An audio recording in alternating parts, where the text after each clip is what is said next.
Dictation start होगा 5 second बाद।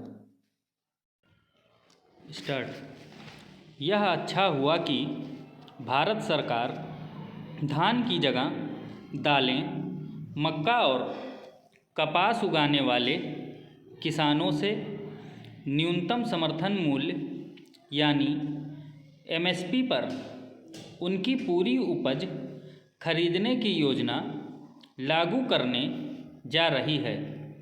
यह वही योजना है जिसका प्रस्ताव केंद्रीय मंत्रियों ने पंजाब के किसान संगठनों को तब दिया था जब वे अपनी मांगों पर जोर देने के लिए दिल्ली कूच की तैयारी कर रहे थे।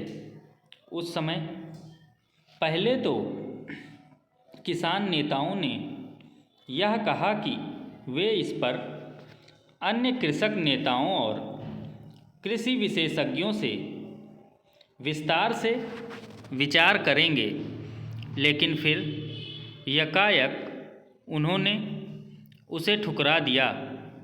ऐसा करके उन्होंने एक अवसर गंवाने का ही काम किया।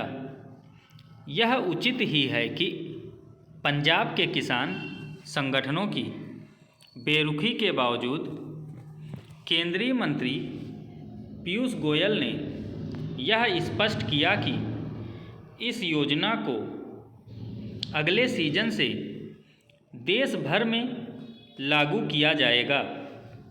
ऐसा करने की आवश्यकता इसलिए थी क्योंकि एक तो पंजाब के किसान संगठन देश के सभी किसानों का प्रतिनिधित्व नहीं करते और दूसरे, यदि कोई उपयोगी योजना किसी राज्य विशेष के किसानों को रास नहीं आ रही तो इसका यह अर्थ नहीं कि उससे शेष देश के किसानों को भी वंचित रखा जाए।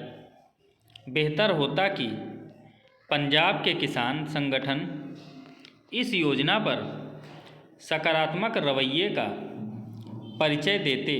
Para change.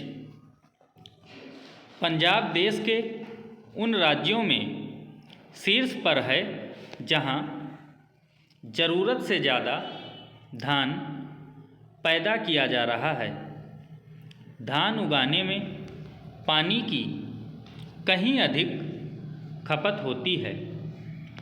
पंजाब के किसान इससे भली तरह अवगत हैं कि भूजल के अत्यधिक दोहन से उसका स्तर नीचे जा रहा है, लेकिन वे पानी की कम खपत वाली फसलें उगाने को तैयार नहीं।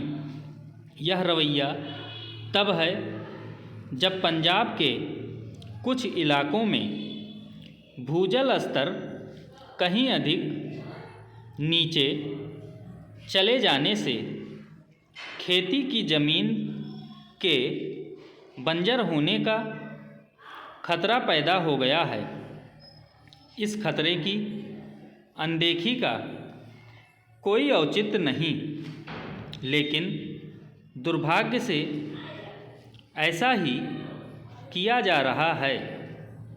देश के किसी भी हिस्से के किसान हों, यह ठीक नहीं कि वे उन फसलों को उगाने की जिद पकड़े रहें जिनकी मांग कम है और जिनमें पानी की भी कहीं अधिक खपत होती है।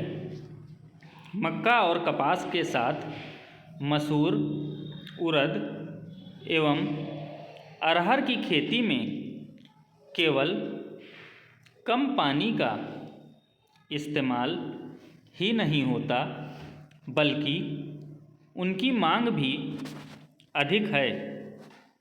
यह एक तथ्य है कि देश को दालों का आयात करना पड़ता है, जिसमें अच्छी खासी विदेशी मुद्रा खर्च करनी पड़ती है। दलहन जैसी स्थिति तिलहन की भी है। निसंदेह एक समय था जब गेहूं, धान की खेती को प्राथमिकता देना आवश्यक था, लेकिन अब स्थिति बदल चुकी है और समझदारी बदलते वक्त के साथ कदम मिलाने में ही है। केंद्र सरकार के साथ राज्य सरकारों को चाहिए कि वे अपनी योजनाओं के जरिए किसानों को वही फसलें उगाने के लिए प्रोत्साहित करें जिनकी मांग अधिक है और जो पर्यावरण के अनुकूल भी हैं।